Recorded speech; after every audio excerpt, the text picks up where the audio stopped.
have said over the years, well, I'll hate to see what happens when Kara leaves. Well, here we are. So we'll start at the beginning.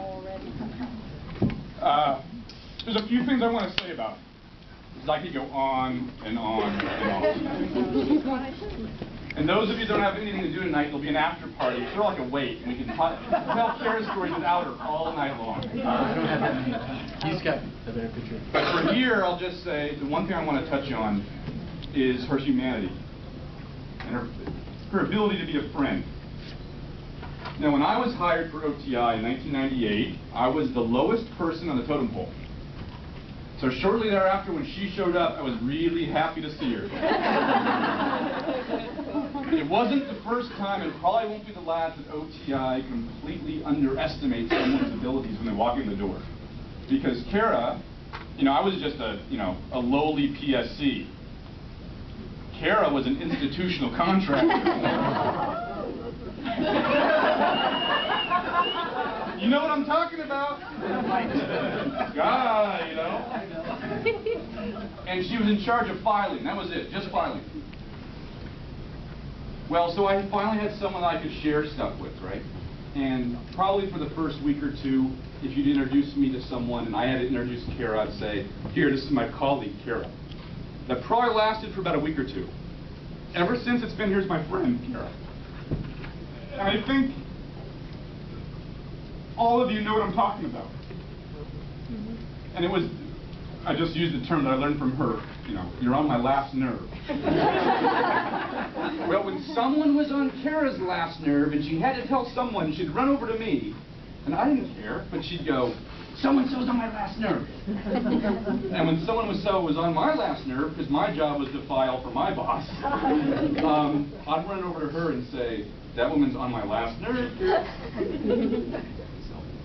But I learned from then the incredible humanity that Kara has. The way that, you walk in the room and her heart's connecting to the other people's hearts right away, which is just incredible.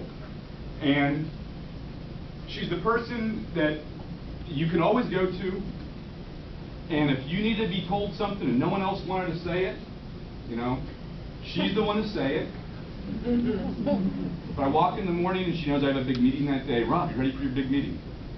Hour and a half later, Rob, how'd the meeting go? Like, aren't you busy enough? Who's watching my schedule? And by the way, how the hell do you know my schedule? That's Rob, your collar's messed up. Rob, your shoes are messed up. Rob, you need chapstick. You better have a mint. You can rely on Kara for that. Which is the next point, which is always speaking truth to power. We thought about, should we give her an award? What award we should give her?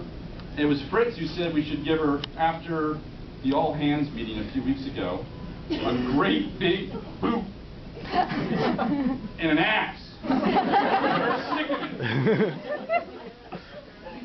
For the Speak Truth to Power Award.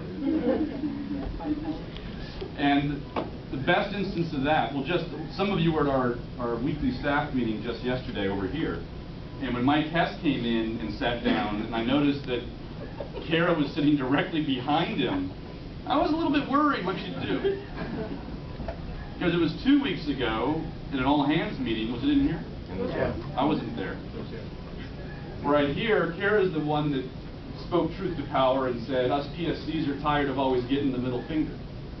Right? Sorry, Grandma. Blame her mother. It shouldn't be a shock to you.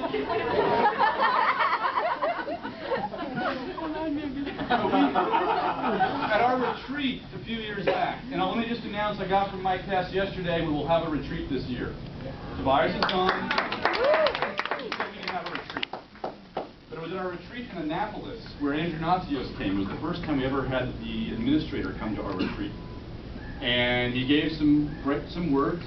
He talked a lot about U.S. foreign assistance and the future and the role of USAID and changing the world and what an important part OTI plays in that and how proud he is of OTI, how he always wished that he could say that he created OTI, but Ryan Atwood gets to say that, and he'll always sort of, wish he could do that. we're so good and we're so important and how proud of the work that we did in media in Afghanistan and other stuff. It's great talk and how great we are. And then Andrew says, I'd like to open it up for questions. Any questions? Kara goes. And Andrew says, yes, young lady. She stands up, all, I don't know what, 5'11", 6 foot, 6'18" in heels. She stands up. Mr. Administrator, thank you very much for coming to our retreat. Thank you very much for your kind words. But if you really like us so much and you think we're so important, I have 3 questions for you. Why don't you get us a bigger budget? Why can't we hire more people? And why are we in the basement?